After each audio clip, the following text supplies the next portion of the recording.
Welcome everybody to Holyoke Media. We are being recorded, right? Public access channel, it's going through. Thank you so much to our friends from the news for being here with us today. I do want to give a quick plug and shout out to Councilor Patty Devine, who's here with us today, and also a big shout out to each and every one of you. If you can just give a shout of the organization you're here. I want to make sure people feel the energy. We got the Holyoke Health Center. All right, Health Center. I heard fire department.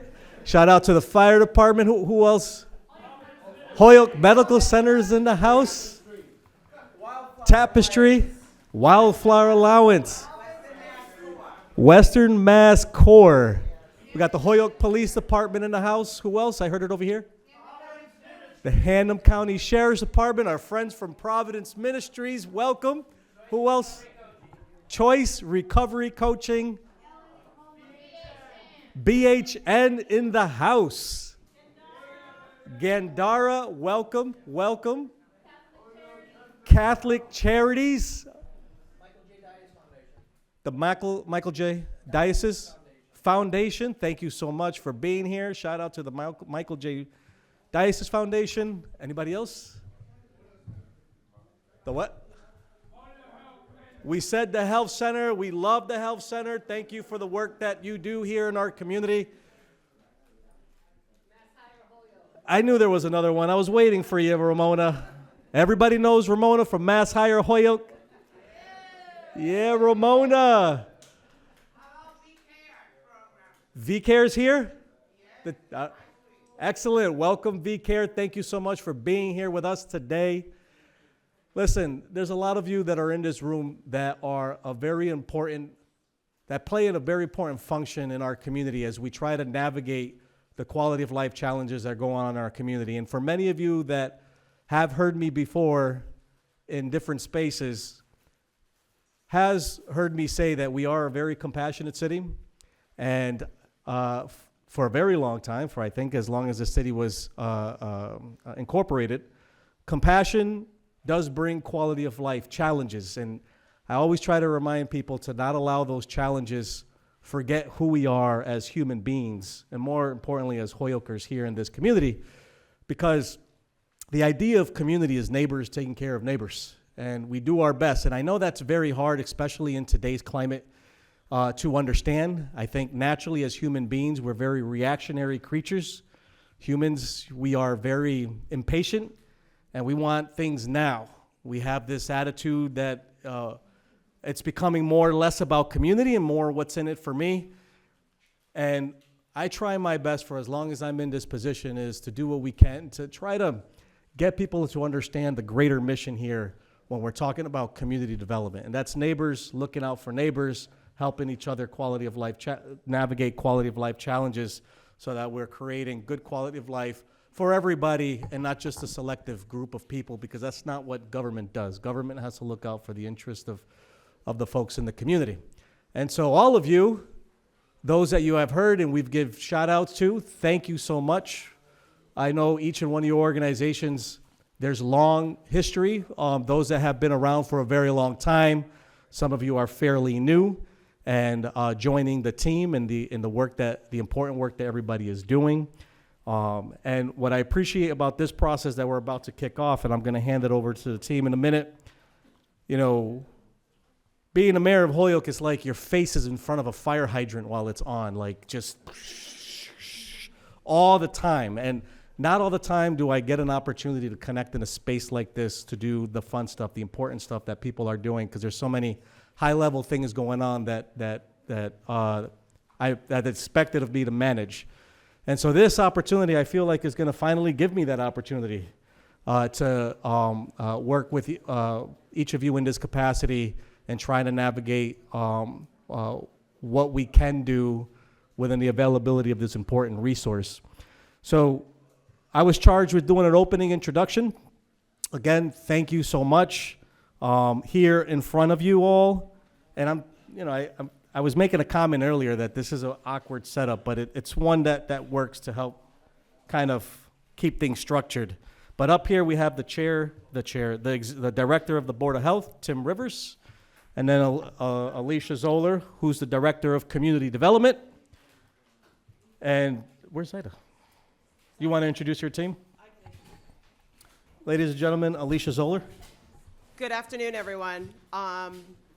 In terms of the awkward layout here, I want to say that when we started this process and started organizing the meeting, many of you will recall that we were going to do it in the conference room in City Hall. We really expected maybe 20 people. We thought if we hit 25, we would be doing really well. So we are over the moon excited to have over 70 registrants, and we were planning for 100 capacity today. So we wanted to make sure that everyone was in a comfortable space, air-conditioned space, and that's why the layout is the way it is, and we've shifted the programming just a little bit. I'm happy to be here with the entire OCD staff today. We've got Ashley Sturgis, who's our Special Programs Manager, and Zaida Hoyt is our Finance Manager, also lunch picker-upper extraordinaire. We thought lunch was being delivered. They called and said, no, we're waiting for you. So lunch will arrive shortly, so that'll give you an opportunity to mingle a little bit afterwards. So do you want to jump into the program? Yeah, let's jump right in. Okay. So in terms of the Massachusetts statewide opioid settlement funds, many communities across Massachusetts opted to assign the responsibility for management of those funds to the Board of Health. Some folks did it out of the mayor's office. Here in the city of Holyoke, Mayor Garcia assigned responsibility for these funds to the Office for Community Development in conjunction with the Board of Health. And the reason for that was that although we are not subject matter experts in any way, shape, or form on opioids, nor are we social workers or case managers or treatment professionals, what we are in the Office for Community Development are fiscal managers, grants managers, and I think our greatest skill is community needs assessment and getting folks in the room. And so I know there's been many questions about why the funds are being managed out of the Office for Community Development, but in terms of what's required of the city around community needs assessment, transparent and wide open allocation processes, that's what the Office for Community Development does every single day. We have traditionally managed the federal funds that have come to the city through the United States Department of Housing and Urban Development, HUD. You've heard them in the city as CDBG funds, home funds.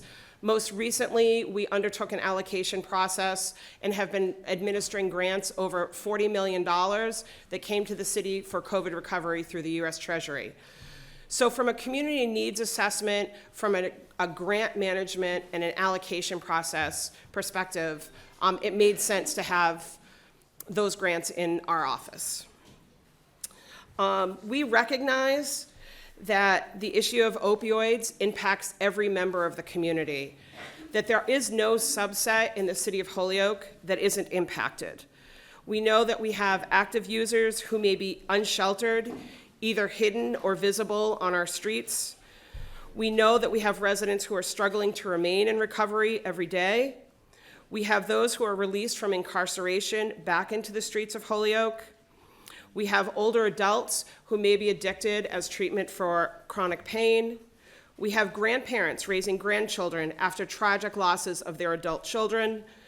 We have employers who find the need to offer recovery-ready workforces to meet the needs of employees in this day and age. We have residents in neighborhoods where drug trade is prevalent and who may feel unsafe. We have families who cannot play safely in our playgrounds because of discarded needles. We know that we have businesses in our downtown district along High Street who may be frustrated by the illegal activities and those activities they see on a daily basis. And we have first responders who see the impacts daily and the toll on the human spirit that this issue takes. So we know that this isn't just a subset or that we're working with one particular group of people. As far as we're concerned as a team on this, we're working with all 39,000 residents in the city of Holyoke.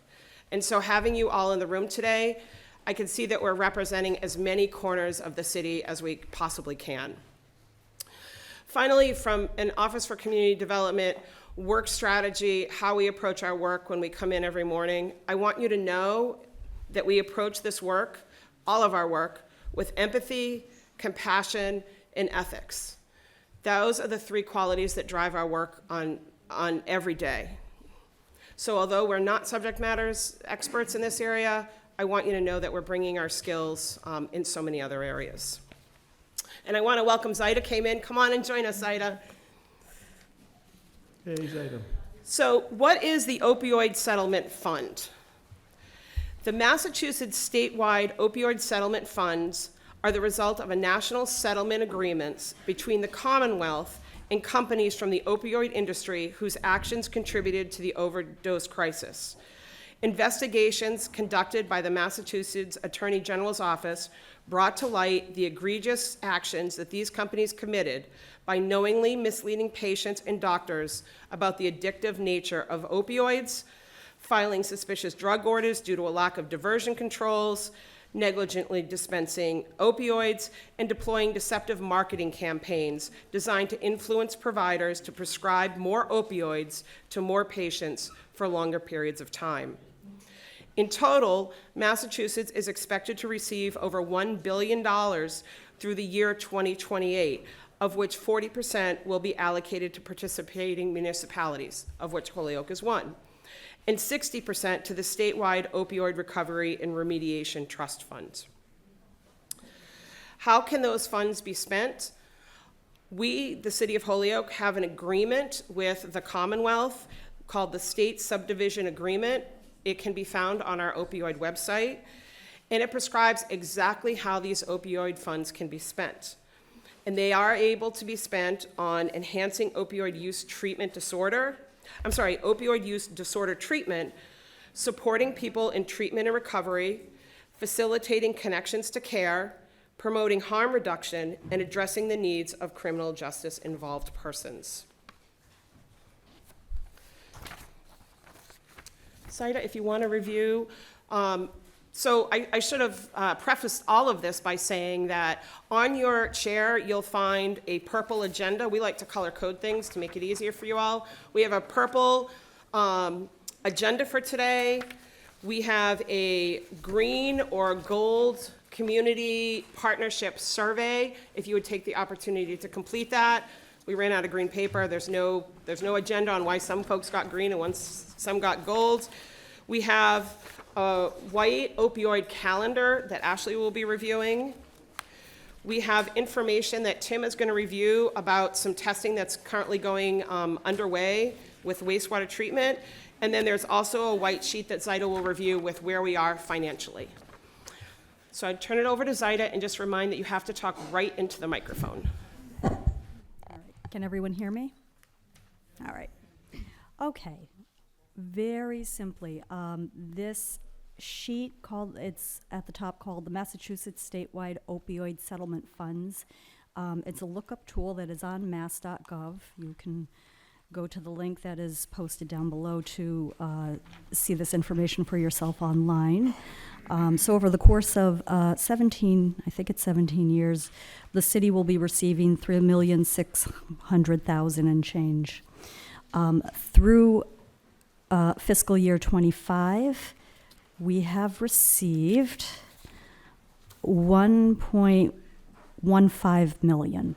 So that is what we have currently on hand to be able to move forward with programming. That's pretty much it. So we ask you to hold questions until the end so that we can do a Q&A. And part of that is because the meeting today is both being recorded as well as broadcast and closed captioning. So to make sure that we are able to close caption all of your questions, we're going to just hold them to the end and pass the microphone. So how does the opioid settlement funds, how do they go from the city of Holyoke into the community to address these issues? It's a three-step process. The process has been laid out generally by the Commonwealth. It is actually very similar to what we do on an annual basis with our federal funds. There's three steps to that process. Our first, to undertake a community needs assessment. We actually just completed a community needs assessment for our 5-year consolidated plan for HUD. So we had been out in the community over the last year and a half asking about housing and public services and public infrastructure, parks and playgrounds. In this case, our community needs assessment is hyper-focused on opioid use disorder in the city of Holyoke. The second step to getting those funds into the hands of those who need them is a grant application process. And then the third step is what we call an allocation process, where once folks have applied to the city of Holyoke for funding, there is a public, transparent allocation process where lots of folks take a look at the grant applications and make recommendations to the mayor. So let's look at those 3 areas in detail a little bit. The first one is the community needs assessment. Today is really the kickoff for the community needs assessment. We're going to be doing a survey throughout the community, probably using a platform like SurveyMonkey so that we have some analytics. That survey will be closely tied to the eligible uses and requirements of the opioid funds. So the questions that you'll see on the survey are going to be tied to both those focus groups, recommended strategies. We also want to ensure on that survey that we have opportunities for folks to provide feedback. So you'll see every question is likely to include an other. So if folks have a creative approach they want to take, there'll be an opportunity to include that as well. Our second piece of doing a community needs assessment will be to have focus groups. So if you are an organization working with folks in the community around these issues, whether you are a neighborhood group, a treatment facility, providing sober housing, a healthcare facility, we're asking you if you would be willing to host a focus group at your location. We would be providing you with some of the questions and some guidance. You would hold a focus group on site and then report back to us. As part of the focus group strategies, we are hoping to be able to encourage folks at your site to participate in those focus groups. And so we may be providing gift cards or other types of incentives to make sure that people actually participate. So if you have feedback for us on like what kinds of incentives work, let me know. We are not going to do cash incentives because we are fiscally responsible to the city of Holyoke for these funds, and cash is just too difficult to track, but we are considering the use of gift cards. And clearly when we offer things like lunch, that gets folks in the room, and we know that.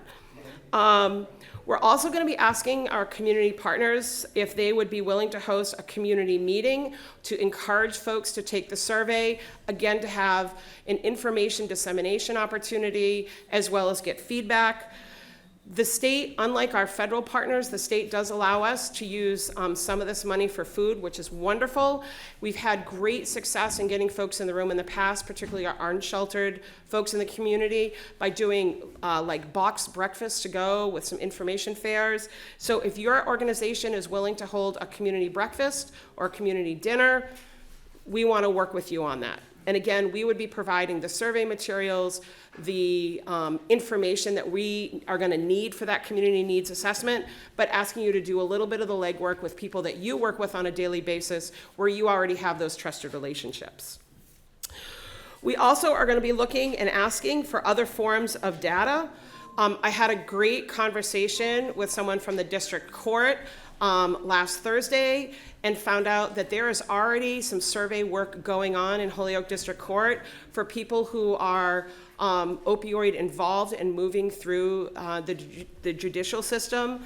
There's, I believe, 150 surveys that have been completed, so we want to get our hands on that data as well. Again, just another snapshot, another piece of information that we can use. And then if you all have any other data that you want to direct us to or to bring forward, we are open. And then how you are going to get involved in this, if you want to host a breakfast or host a focus group or help us with the survey outreach, that's going to be these green and gold sheets. We're going to ask that you complete it on behalf of your organization and let us know what it is that you are willing to do to help us with this work. If you have any other comments that you want to add to these, by all means, go ahead and put some notes on it. So that's sort of the first step. So we're going to undertake this community needs assessment. We're going to ask the community what's going on, what do we need, what's happening, are there enough treatment beds, what are the first responders seeing, do we need more housing, do people need more job training? I don't know. So that's why we're going to ask the question. And that's going to be done over the next couple of months. Then we're going to move into the second phase, and that's our grant application phase. So once we do this community needs assessment and it gets vetted by the community and commented on, we'll have a document that says, for the next 3 years or so, here's what Holyoke has identified as its needs around these issues. The grant application process will enable folks, nonprofits, faith-based, to apply for funds to provide services in the community, to develop housing, whatever any of those eligible uses are. And that is going to be a competitive grant proposal process. We know it will be competitive on an annual basis. When we solicit grant applications for CDBG, we typically have $1 million that we can provide, and typically we get between $6 and $7 million of requests. In this case, by the time we get to the grant stage, we'll have about $1 million that we can provide, so we know that there'll be quite a bit of competition there. The grant application process will have, usually we use a Google form application. It will have a grant application guidelines. It will have criteria for organizations to receive funding. We look to make sure that you have the financial capacity and the means to provide the services that you're requesting funds to use. To ensure that we are reaching everyone in the community, prior to the grant application process opening, we will hold a special training for what I like to call our fledgling nonprofits.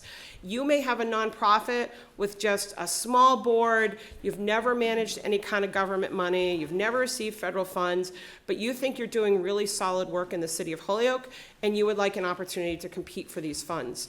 We're going to have a training just for those organizations. We're going to walk you through a mock application.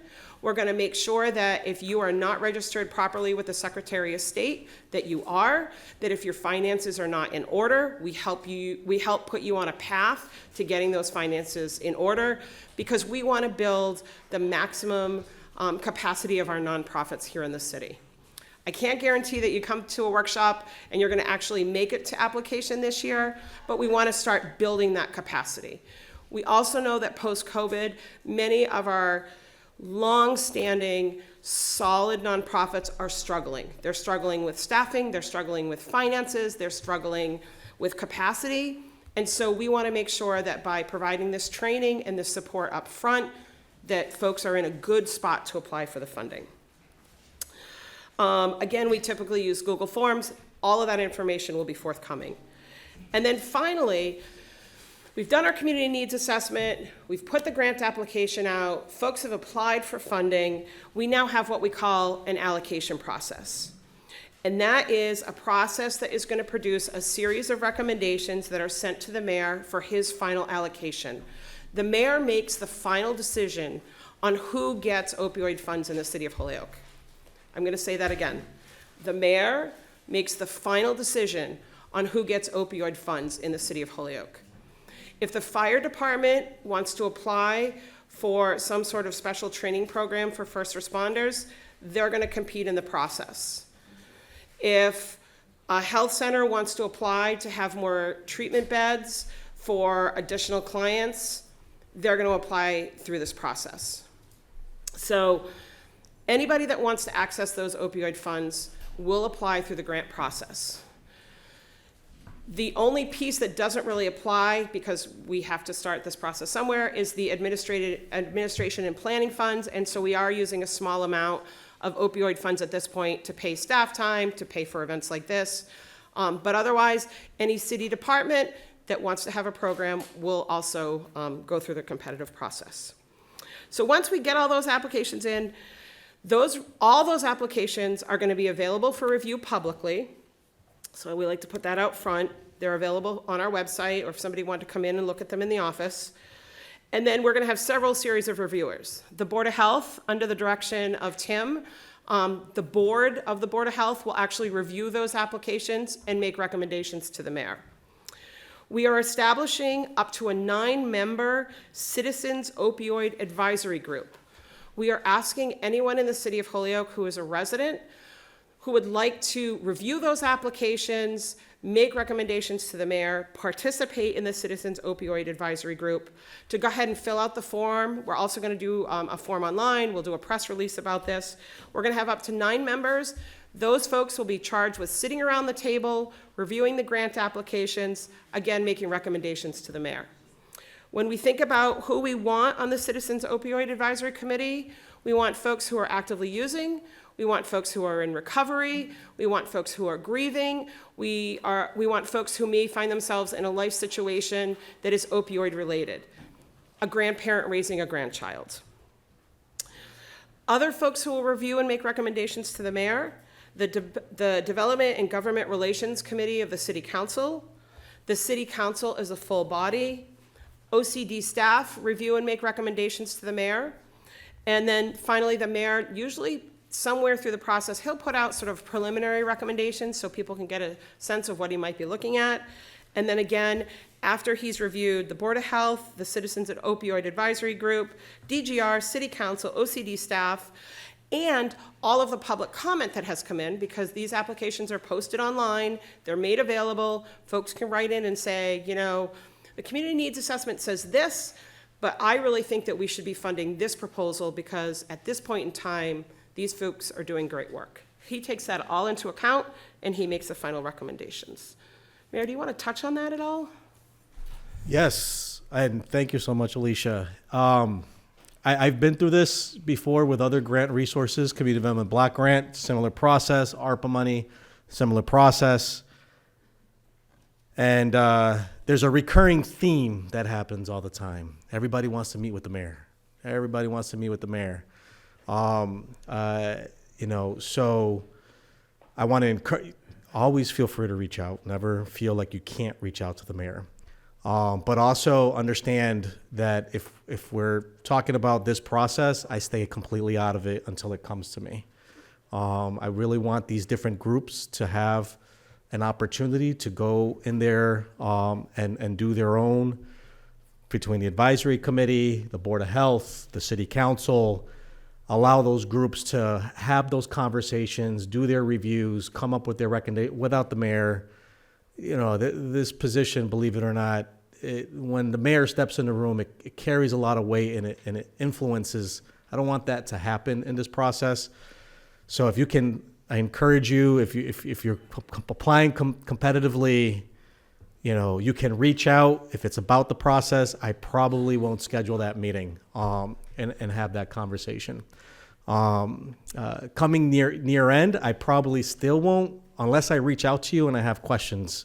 And I'm not afraid to make the hard decisions. I know sometimes people, you know, we saw this with CDBG, we see it with ARPA. People think that if it doesn't get supported, there's this narrative that goes out into the community that the city doesn't care about them. I'll debate that in public with you all day. That's not true whatsoever.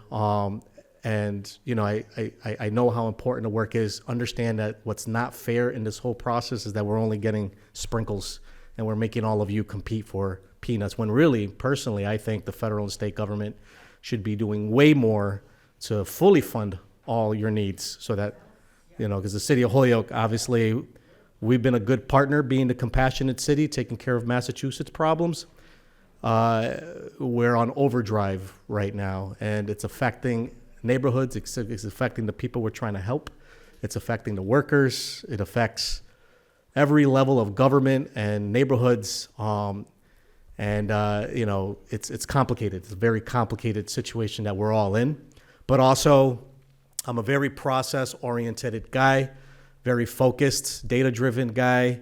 The data, understand that when we make decisions, it doesn't mean that one thing is more important than the other, because all of the determinants of health and disparities are all very important and they're issues. If we have limited resources and we need to make a decision on how to be strategic in those investments, then we need to understand, you know, which issues are showing in the data. I don't know if prevalent is the right word, that's showing the most, or also the effectiveness of programs, like, you know, data organizations showing their own data of their progress, how many people they serve, the outcomes, and whatever results that come out of your programs. Those are the things that I'm going to be looking at. And I try to stay in line with, the different groups that you heard that are going to be reviewing. I do take strongly into consideration the consistent themes across the board. So if an advisory committee and the city council and the OCD and another group, the subcommittee, if there's buckets that are consistent across the board, that tells me that that's a strong desire of this community across the board. In my own internal process, I try to support those as the low-hanging fruit and say, hey, look, every group that's involved in this process, and it comes out of the survey and it comes out of these data, those are the things that I'm going to start with first and then kind of work my way down from there. But it doesn't mean we don't support you. It doesn't mean we don't care about the population or the programs and the services that you offer. It just means we're stuck in this weird position with limited to try to help everybody, and decisions at the end of the day have to be made. And so that's where I come in and make those hard decisions. But as far as the city is concerned, and OCD talked about the buckets of who they are, but another important bucket of really who they really are, they're compliance managers as far as the grant resource is concerned. They got to do the reporting to the government. They got to make sure that they're following Mass General Law, internal control systems. When monies get moved around outside of our local government into your organizations, we have to make sure that contracts are in line and in order. We need to make sure that everyone's spending the money in accordance to what's allowed. Believe it or not, out of bounds happen. And when that happens, her team comes in and says, whoa, you're out of bounds. You can't do this. You got to, and we'll work with you through that and untangle some knots if that's the case. But also, like the city, we're trying to meet needs in line with the compliance and the acceptabilities of the laws. And if it's one thing that I can't overlook, as much as I don't like them, are the laws of our city and as well as our state. So I think I got everything, Alicia. Okay, so we've heard about the community needs assessment, we've heard about the grant application process, we've heard about the allocation process. I'm now going to turn it over to Ashley to walk you through the calendar. We have, just like we do with all of our other programs, we have created a schedule so you can share it with your staff, put it on your bulletin board, and know when the public meetings are going to be held, when you can expect grant applications to come out. I'm going to just add before Ashley gets in that there is a caveat on here that it may be, this schedule may be amended, and if it is amended, we will post it with its amendment dates. Stuff happens. Staff gets sick, deadlines change, rules change, technology glitches, but we're really going to try hard to get this money out the door as quickly as we can using this process. So I'll give it to Ashley. Okay, can everybody hear me? Okay, so as Alicia mentioned, there's going to be multiple phases, and this first phase is essentially this data gathering. So this is going to be from now through about the end of September. And if you go down to where we're at today is July 15th, and right below that you have July through September. We'll be doing the community survey and needs assessment interviews with providers, stakeholders, and people with lived experience. That's the committee that will be appointed by the mayor and make recommendations to the mayor. September 8th will be community needs and priorities public forum. There'll be a 1 o'clock meeting and also a 6 o'clock meeting. Then August through September, we will also be putting on a variety of community breakfast, dinners, and surveys, as Alicia had mentioned. Starting in November, we will move on to the next phase, which is going to be issue the community needs assessment and survey results. And there will be a public comment period, which will be from November 3rd to November 18th. Starting in December, this is going to be the actual opioid fund allocation process where people can apply for the funding, or organizations. January 9th, the 2026 opioid fund response applications will be due by 3 p.m. They will open the 1st. January 16th, the application booklet will be released and will be open for a 15-day public comment period. Late January, the Board of Health will be meeting to review the applications and issue allocation recommendations.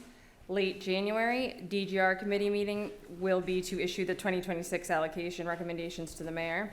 There will also be a city council meeting to issue the 2026 allocation recommendations to the mayor. February 2nd, 5 p.m., there's an opioid advisory committee public meeting to review the OFR applications and issue allocation recommendations to the mayor. And then February 2nd will also be the close of the 15-day public comment period on the allocation recommendations. February 6th will be the final mayoral allocations. Well, they will be due from the committees. And then by February 20th, the notification of awards, and we hope to begin executing the agreements in early March 2026. And that's And now we're going to turn it over to Tim to touch on the Board of Health perspective on all of this. Hi, everybody. So just to touch back on what Alicia was saying, how this affects everybody. When you do public health initiatives to try to make an impact, usually you have a target population where opioid use disorder has affected all around, across the board, everybody. So I just want to say how grateful I am to have you all in the room with all of your knowledge and all of your experience. And one of the things Alicia also said was, if you have anything to bring it to our attention, you know, studies are always changing, science is always changing, evidence-based practices are always changing. So anything that you can bring to our attention, we would love to see it. You can send it to me or Alicia. Moving forward on, if you looked at your chairs, you have something with our shared services group. We share services with South Hadley, Chicopee. That's called CPV PhD. The state has paid for us to have some wastewater testing done. And if you look at this sheet here, it will show Holyoke's significant problem with opioids. This is fentanyl in this panel. And you can see our rates. If you look at the H, that's Holyoke. Then you have the national average and you have the regional of the Northeast. The Northeast always is a little bit higher than the rest of the country, but you can see the significant problem. This is a great monitoring tool. So if we are doing things that, you know, we want to make an impact on, this can monitor in our wastewater. This is what, you know, right here, if the numbers that I put on here were the actual metabolites. So this is something that went through people's bodies. So that's in our wastewater. If you look at the blue line going up to the top, that's the parent drug. That's the drug if it wasn't in, if it didn't get processed through the body. So you can see the national average and Northeast regional average. So just a great tool. That's something the Board of Health will likely be applying for extra monitoring. And like the mayor said, data is everything. You know, we can see issues, but at the same time, this is actually evidence of, you know, what we have going on in our wastewater. And I put the dates on there of the testing. It was, we did it about 6 months. And then, you know, finally, you know, as an advisory board, we'll definitely take into, I have a great board. We have Dr. Osborne, who has a lot of mental health background. Nicole Arnold has been very experienced with opioid use disorder. And Letitia Molina is our newest board member. All very educated medical professionals, and they'll be making the recommendations on the allocation of as far as our advisory panel goes.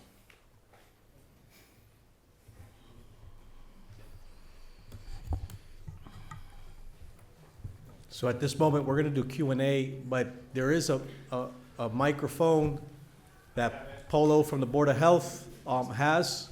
So when you have a question, just wait until the microphone gets to you, and then speak clearly into the mic so that the cameras and people at home can hear you, and as well as the rest of the room. So, question and answer, go ahead, Polo.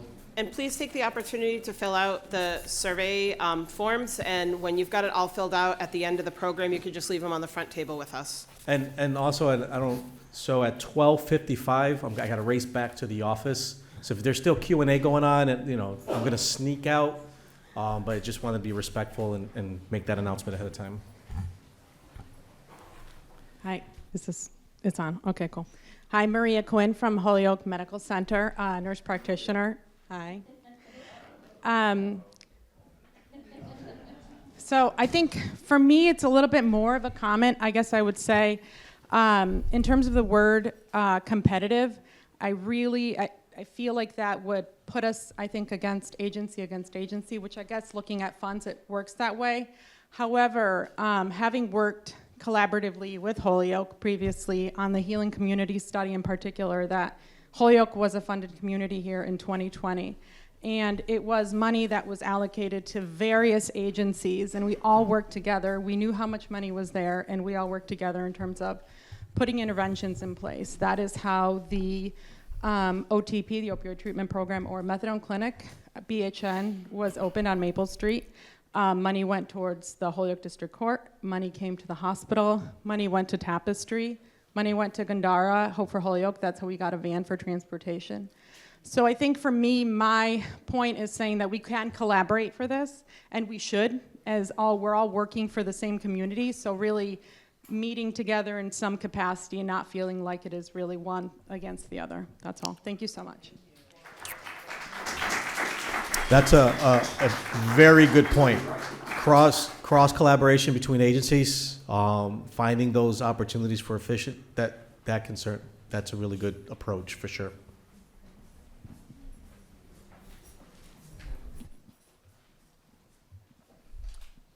Hi, my name's Claire. I'm a person with lived experience in substance use recovery, and I'm a resident of Holyoke. I had a question regarding, it says on the schedule, it says hire community response advocate, July 2025. And I'm just wondering about transparency in that process. Is that coming out of this funding, and was that a public and transparent process? So the community response advocate position is not yet posted.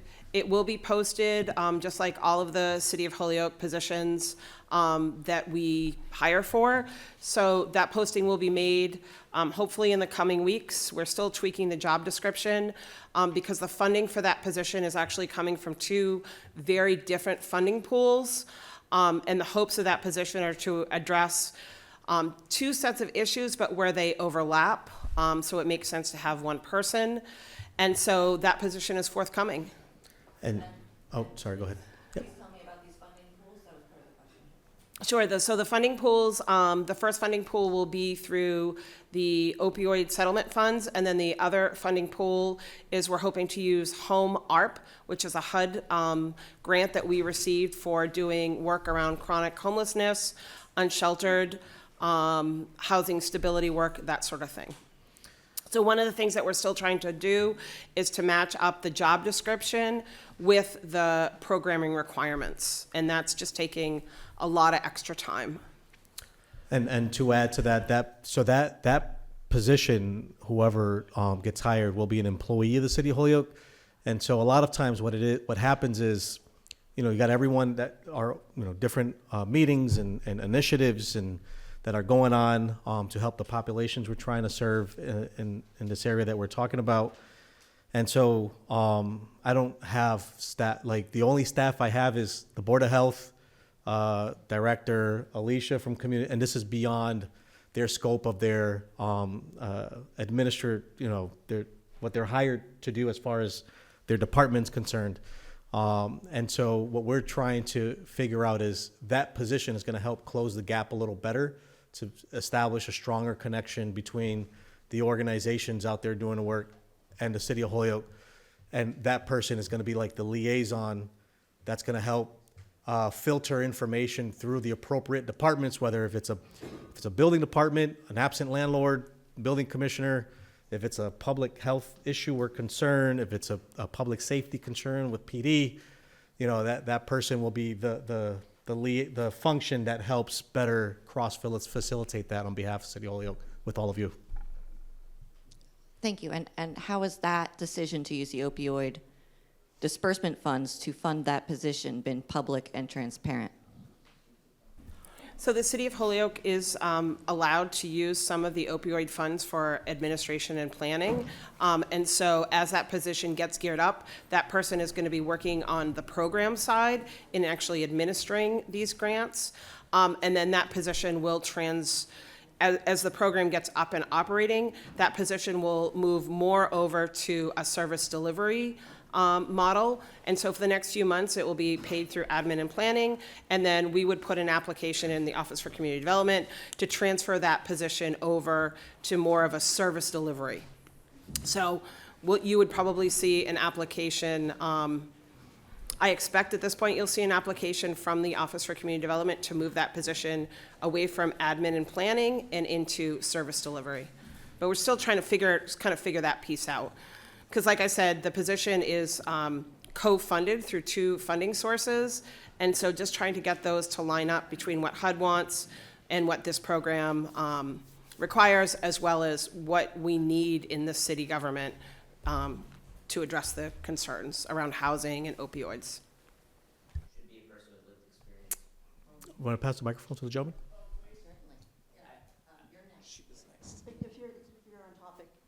No, I just wanted to say it should be a person with lived experience, ideally. Thank you.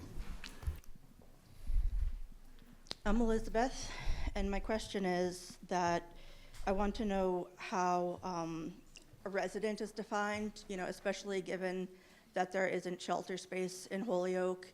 How are Good you question. defining resident? And, because there could be people forced to go to other communities to sleep, but are very much a part of the Holyoke community, maybe grew up here or things like that.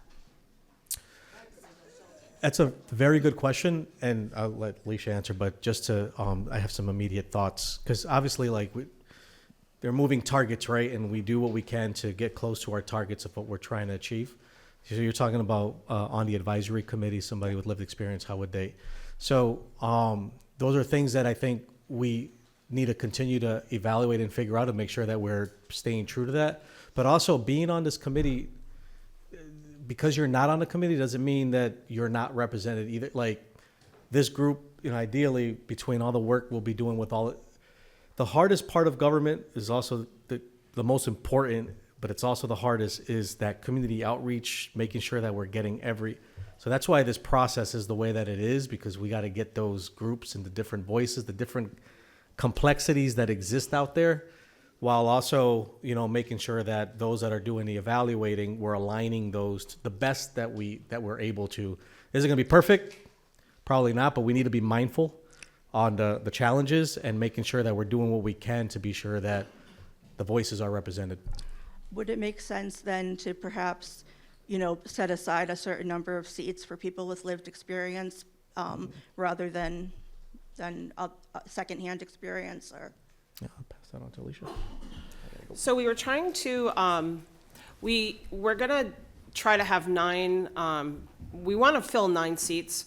We were trying not to box ourselves in at this point because sometimes getting folks to serve on committees can be challenging. I certainly, we can take another look at it. I can't commit to it now because it could be a case where we reserve seats or a certain number of seats for a certain segment and then we can't get those filled and we really want to have 9 working committee members. But we can take a look at it. And in terms of your question around the definition of resident, I think that's really good. One of the things that we've worked on in the draft survey, the draft community survey, is rather than asking what folks their residential zip code is. We're asking, where did you sleep last night? What's the zip code of where you spent last night? And we typically also ask what other ties you have to the city. But we certainly can take a look at that when we're forming the committee to make sure that, we're being as inclusive as possible.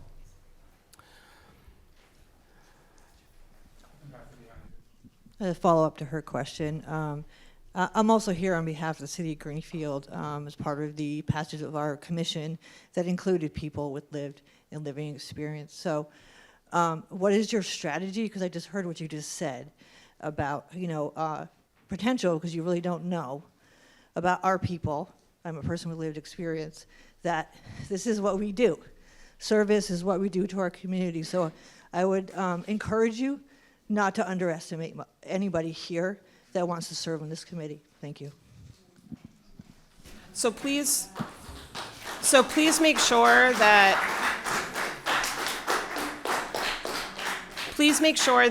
if you're interested, that you fill out the form. If you don't get to fill out the form today, you can always send us an email through the website.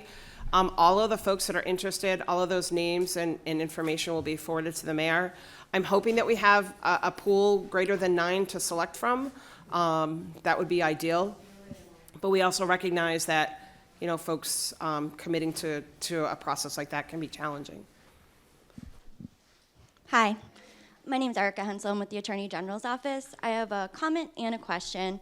And I just want to say first, it's amazing to see how far you guys have come. And I know we met earlier, and I am blown away by the process and how thorough and how committed you guys really were. And I think you put together a fantastic proposal. One, I just want to comment that I do encourage that people are paid cash stipends. I know from a municipality standpoint, I've worked in municipalities, it's hard, but there are amazing organizations like Tapestry that you can give a check to that will control and keep track of all the cash stipends and then give you the receipts. And so you're really just giving a check to Tapestry, speaking for Pedro, but he would do it. But you're really giving a check to Tapestry, and then that's how you write it off and let him dole it out. And then my question is, can you just explain the process of why the mayor is the final decision maker? I know that he had to leave.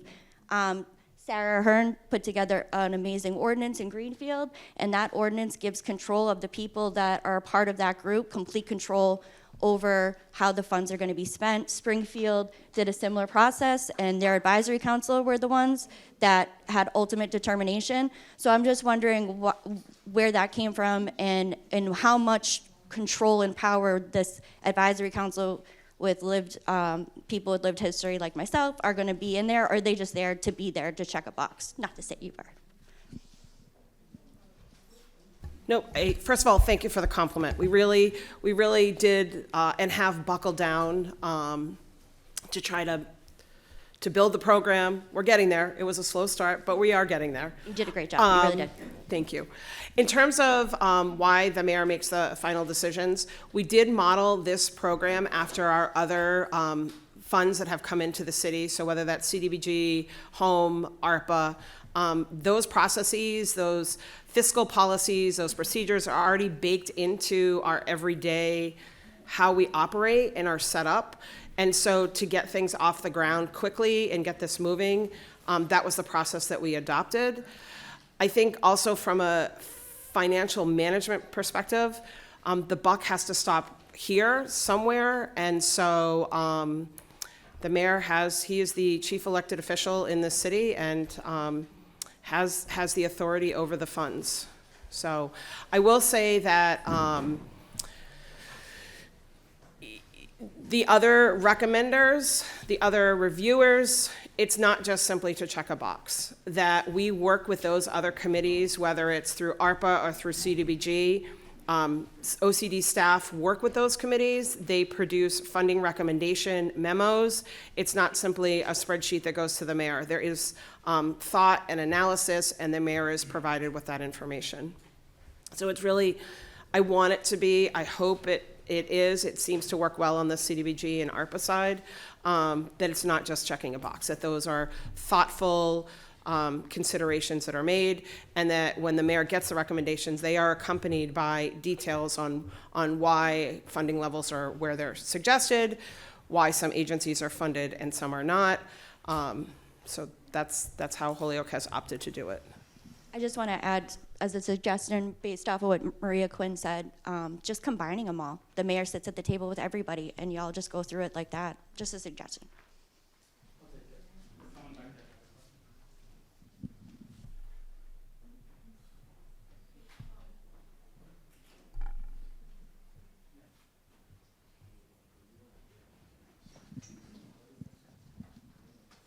Hi, my name is Tirsa. I'm one of the behavioral health clinicians at the Holyoke Health Center. And I'm also born and raised Holyoke, and I go to church here in Holyoke, and I just want to suggest, right, like the population in Holyoke, a lot of Spanish speaking. We have a group of Spanish speakers that accompanied us, patients, people that are in recovery, that didn't understand what was going on, right? And even the flyer that was given out and things like that, we had to translate it ourselves, right? Like, to take into consideration the people that are here and the people that we serve here in Holyoke. Thank you.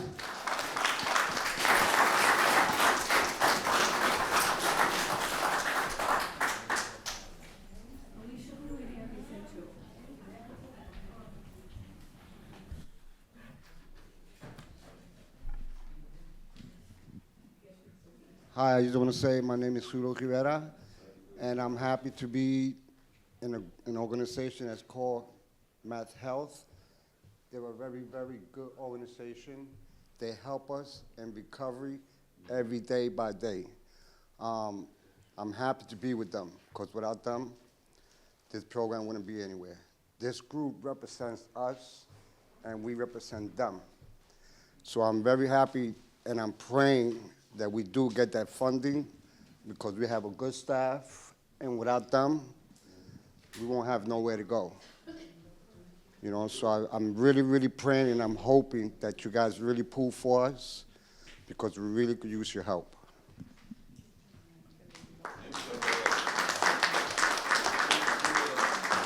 My name is Christopher Bermudez. I'm a recovering addict. I want to say thank you to the Holyoke Health Center, and thank you to Providence Ministry that helps me with my recovery day by day.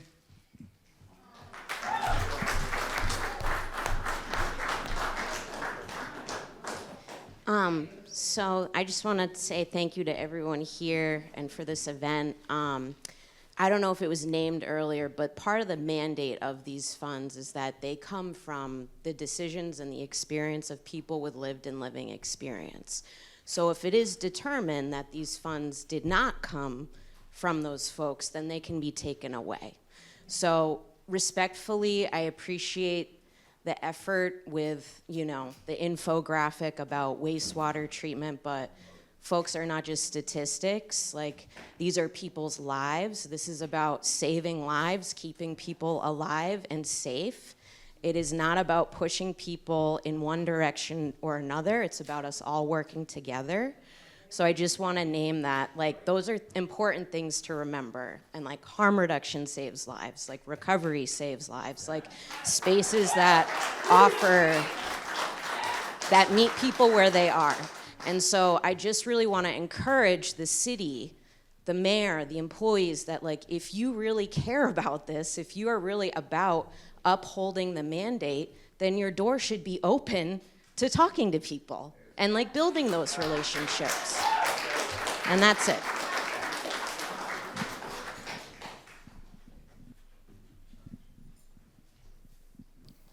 Hi, my name is Norma, and I'm actually here. I'm a woman in long-term recovery, and I'm also formerly incarcerated too. And so I'm kind of here speaking on their behalf, because it wasn't until I became formally incarcerated that I learned about education from prison.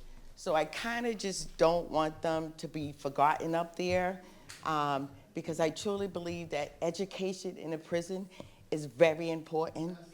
Okay, it really is, and that's where I got my education. It started from in prison, and when I got out, I was from Boston, but they brought me up here to Springfield, and because of the lack of reentry, they couldn't put me back in Boston. They put me out here in Springfield. And I happened to go to Holyoke Community College because the education that I learned in prison, I wanted to continue it. So I went to Holyoke Community College, and then I got introduced to this program called Western Mass Core. CORE stands for Community Opportunity Resources and Education. And that program is where I started my life. I was empowered by some powerful professors that had things on campus that even though I was informally incarcerated, I walked with my head up high.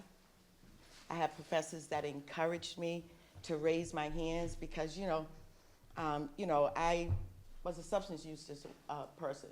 I didn't think I could have an opinion. So I only just say all that is that they couldn't keep me, I could not find a safe place out here to live. So I had to commute from Boston to here. But my life is kind of out here. I go to school out here. And, I told you I was a student in Western Mass Core. Today, you're looking at, I am the Community Engagement Manager for Western Mass Core. And I am a woman in long-term recovery, and I am formerly incarcerated. And I just don't want my sisters and brothers to be forgotten up there because, like I said, that's where it started for me. Thank you. Hi, I have a comment because I know that you're working diligently on the job description for the community liaison, but I also heard that that person is going to be like handling if there's an absentee landlord and like really trying to be there for the community. I think the challenge is going to be, it's going to be watered down because it's two different, I work with many different fundings, so you have to be careful to get the right person in there because that one person will have enough on their hands with all the grants you're doing that she can't or he can't be the person that takes the trash, the thing, and a different thing. So I know it must be challenging, but just keep in mind that's going to be a big thing. If that's where his job is to be the whole community, that's too much for one person. So when the discussion started probably a year and a half ago about needing a community liaison position, I think it had started in the Board of Health, and then it sort of moved over to the mayor's office. And all kinds of folks had all kinds of opinions, as you can all imagine, about what a community liaison position should look like. And as the city got additional guidance from the AG's office, it became very clear that there were some issues that this funding would not be applicable to. And those were issues around rent control and landlord-tenant relations and code enforcement. And so what we've had to work really hard to do is figure out what does the funding source allow for and how does that fit with all of the different funding sources. That position, it's not posted yet because we haven't gotten to a point where I feel like when we started, we were looking for a unicorn. Because we are all already overwhelmed, but we've been in these positions for a while now, so we're kind of navigating it. But we don't want to bring someone in to fail. So we're still working it, and it probably will include more internal discussions. Yeah. So we recognize, that's why the position's not, frankly, that's why it's not posted. It hasn't been posted, is because different folks want different things and have different expectations. And I'm very concerned that this person could end up in the same position that Tim and I and Stephen Fay for the mayor's office are in, where you're being pulled in just too many different directions and the expectations are too high. And one thing I want to add to that is, with the Board of Health, a lot of times we do a lot of the enforcement, or we will send something to another agency or Alicia or another department. Alicia's department a lot of times works with like the funding for everything, but we don't have really that social work element. And I think that's kind of where we were, we're in more of an enforcement department. We don't have all of the skill set of like a social worker or somebody who can deal with some of those more deep social issues. So, and based on what I'm hearing today and the feedback, I think we may go back to the drawing board and maybe we need 2 positions. One who's dealing just with this topic and one who's dealing just with the housing instability. I think you're right. Again, we do not want to set someone else up for failure. Like this world right now is hard enough to navigate. We want someone to be successful and devoted to just addressing. So I think based on what I'm hearing today, we'll probably regroup and stay tuned, because I really, like, we tried. Like, please know, please know that we're like working as hard as we can at this. And yeah, and another thing too is that's why we're all here, to like, have that feedback. And we want go that over feedback. We want to work with the community. We don't presume to have all the answers Right. at all. And we really do value feedback and communication. This is the business that we're in. It's public service. So based on the feedback, I think it's worthwhile to go back and have another conversation with the mayor and say, it might be worthwhile to break these apart, and maybe the opioid person works out of the Board of Health. I don't know. We'll figure it out, but I think we need to have a better strategy, because there's no way 35 hours a week is going to work with this. So. Hi, I'm Matt from the Wildflower Alliance. Just a couple comments. I don't know if everyone would agree here that we need a shelter here in Holyoke. I think just housing, we need one. There's a lot of people I see it every day. Also, just showers, bathrooms. Yeah, I know people getting kicked out of the bathrooms everywhere. A detox, safe injection sites. Some place, because we have needles in all the alleys. We have people going to the bathrooms to use them, but they're getting kicked out. We need a safe injection site. And we also, and a needle exchange, some sort of incentive. People bring their needles, they get some hygiene kits, something. And maybe, and like a place to sleep. Even like people come to our center all the time just to take a nap. Because, and I know other places like, oh, they're afraid of overdose, but it's like, people need to sleep. And they're getting kicked out of all places. They just need a place to rest, relax. So those are just some things that I think maybe everyone in this room would agree that we need. So I want to address the shelter question. If a group of organizations or a single organization could figure out how to make a shelter work in this city, I would encourage you to put an application in for consideration. One of the issues that we run into time and time again with opening a full-scale, like I'll use Friends of the Homeless as an example in Springfield, is there needs to be long-term financial sustainability for it. The federal funds that we would normally use are rapidly going away. And so I don't know what the creative strategy is, like off the top of my head, but there are smarter folks than us on how to make that and make it financially feasible. Because you can't use government money to buy a building, open a shelter, and then not be able to sustain it for a duration. And so I would encourage providers to think creatively, figure out what the long-term financial sustainability would be, and kind of come up with a plan. Is the mayor going to support that? Because I've heard in the past that he said that he doesn't want a shelter in the city. That's what I've heard, and I wish he was here to answer. I'm not gonna speak for the mayor, but I'm saying from a community development perspective, a shelter has to be able to be financially sustainable. Yeah, thank you. Other questions? Hi. So, I mean, so much is coming up for me right now as a person not only with lived and experience, but as a professional in substance use, the peer support community. So I noticed that, you know, Hope for Holyoke is underrepresented here, and their ceiling is leaking. But when I was door dashing in Holyoke last week, I witnessed 3 overdoses in as many hours, and guess who was there resuscitating? Is volunteer peers in recovery from Hope, you know, from Hope for Holyoke. Okay, I was there as well, but it's 3 in as many hours. Okay, and it's not our first responders who are responding. It's our community members who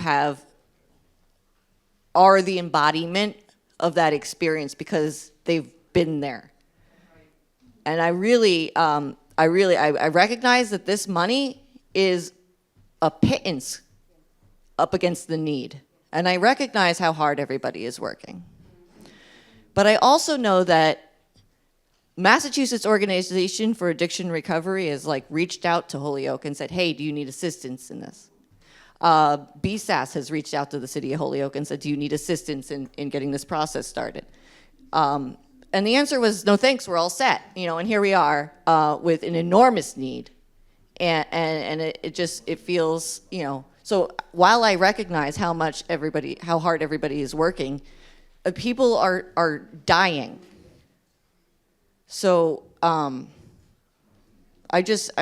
don't want to come off as a bully, but I also want to emphasize that these are lives, like it was said before, not statistics. And it is something that we can't just make pretty. We don't have a shelter. We don't have a detox. I've been to detox, and I felt every moment that I was there that I was in danger as a femme-presenting person in a co-ed facility. We don't have gender-affirming care for people who need to access recovery. The need is huge. And I think that if the buck has to stop somewhere, it has to be with the people who are the victims of this. Thank you. I sorry to go off a little bit.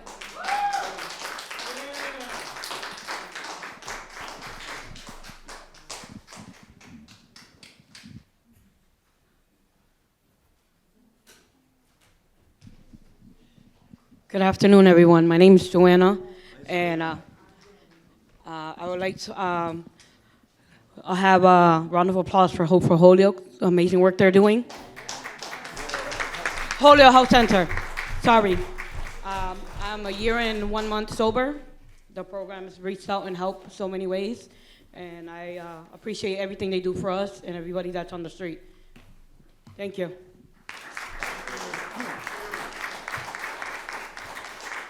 Good afternoon, my name is Franklin. I'm originally from Eastern Mass. I came to Holyoke in 2017. I was able to stay sober for 4 or 5 years through MAT, which was offered to me. I worked in the field for 2 years. It was the most rewarding experience, but then COVID came along and life happens. I get a little emotional when I talk. And if it wasn't for Gandara, Hope for Holyoke, ATR, Access to Recovery, Holyoke Health Center, I would not be here today. I've been sober a couple of 24 hours. I was able to do a training. I have a job, fix my license, have a vehicle. I'm still in the shelter in Motel 6 through CHD. Amazing people everywhere providing services. We need these funds. We really do. Thank you.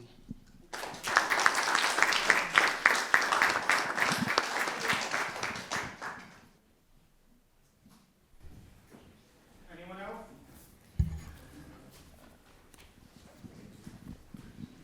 I have a wrapping up comment anyway. And like everybody said, thank you for everybody for showing up today. Thank you folks for being on the front lines of getting all of the feedback. So my hope is that after hearing feedback, that I heard you say you're going to go back to the drawing board. I liked what I heard from the mention of the Healing Community Study. I was also very involved with that in Greenfield and Franklin County. My hope is that you'll go back to the drawing board and you'll look at who is actually making the decisions about this funding And also, this is settlement money. This is not a federal grant. This is not like any other funding that any city has received except for tobacco. So let's not make the mistake of the tobacco. So my hope is that you'll go back and rip up what you have, create a commission with people with lived and living experience are actually making the decisions, because my city did not challenge any of us in our fiscal responsibility, because also on our commission is our Board of Health Director. The community engagement person has a seat on our commission. You could do it like the Healing Community Study where, hey, here's our bucket of funding. Because one of the things I heard in this state and also nationally is in the national recovery movement, we're not in competition with each other. We're in this together. So I'm hoping that you'll receive this feedback in a very intentional way. You'll rip up what you have done, meaning way the structure is, not the schedule of events. I think it's awesome, the community engagement.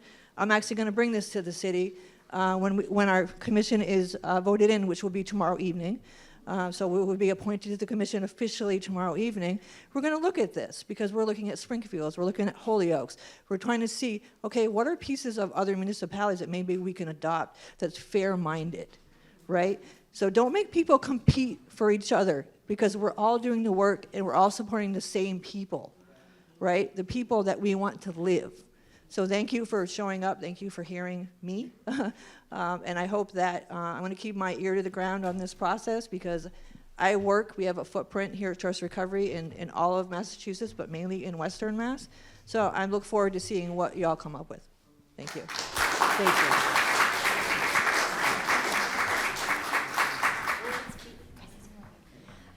Just really quick, for overdose prevention centers, Holyoke obviously can't have one because it's illegal, but there's legislation up right now, so please, please, please reach out to your senators and anybody who will listen to push this legislation through finally. Good afternoon, everybody. Pedro Alvarez. I'm a Holyoke resident. I'm also here representing Tapestry. I'm the Director of Harm Reduction Services. First of all, thank you for everybody to coming out. It's a great showing. Thank you for all of those that spoke up as well. My question, I guess, my comment, definitely I want to piggyback on some of the stuff that was said about collaboration and encouraging some of that, especially through this whole process, whether if it's through the OFRs, the applications, encouraging some of that, especially coming from the city and other organizations here. My question, I guess, is about the application process. Like, who's setting the guidelines for that? And when are those guidelines being set and by whom? Is there a committee that's setting those guidelines, or is that coming from mayor's office, your office, or a committee? So the application guidelines are set by the Office for Community Development. As it stands now, the Office for Community Development, we craft guidelines so that everyone is on the equal playing field in terms of what the application process looks like, what's required of organizations, that sort of thing. And then the guidelines, of course, are set with around the constraints of the funding, eligible uses, folks that need to be served. It's also set around what reporting that we need to do to the state, because in October each year we need to report to the state on how many people have been served, in what capacity have they been served, what sort of services have been provided. And so as part of that guideline and that application process, we need to set that structure sort of up front so that we have the back end data for reporting. Thank you for that. Has there been consideration as well of pooling money together with different communities? I know Tim, the Director of the Board of Health, just spoke about the wastewater treatment and the study that was done with that. We're in partnership with Chicopee and South Hadley as well. Is there an opportunity to pool money to continue that study or create a bigger report on that with those communities as well? We discussed it, but it didn't go any further about with Oh, well, yeah, we had discussed it with our mayor in South Hadley and Chicopee, but it didn't go any further than that. I was just in a meeting and they're interested in pulling money. Actually trying to draft a letter of support on some of the study and some of that work going on as well. And it'd be interesting, just, again, I'm not saying use all our money towards that, but if we can use a portion of here, a portion of Chicopee, a portion of South Hadley to combine those efforts and really get a good report out of that, that'll be great. Because that'll, like, I guess, lay out some of the work and where that work is needed as well.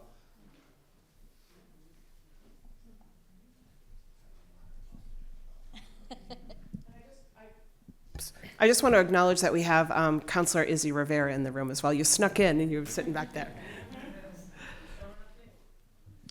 I just wanted to share, I've been doing work with the city of Winthrop, Massachusetts since 2017. They have something called a CLEAR program, Community Law Enforcement Assisted Recovery, where with the grant, they really embraced recovery principles and became a recovery-oriented city, community at the end of the day.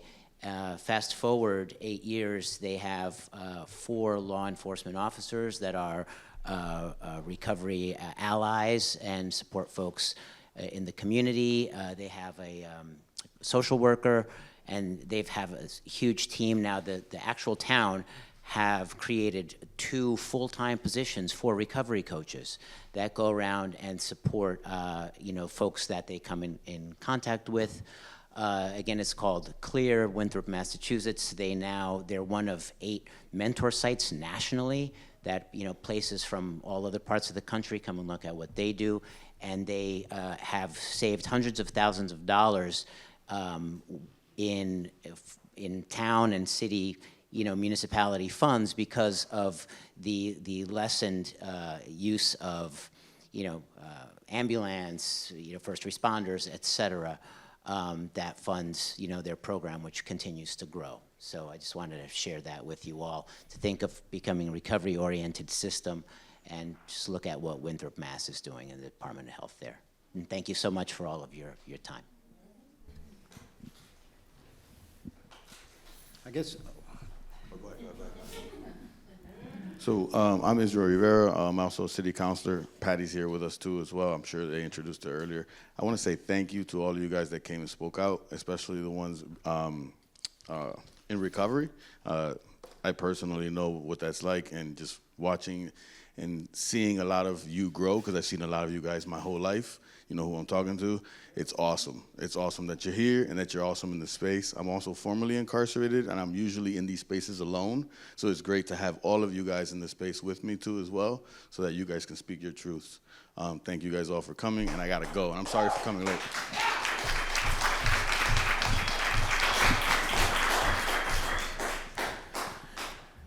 Just one final comment as well.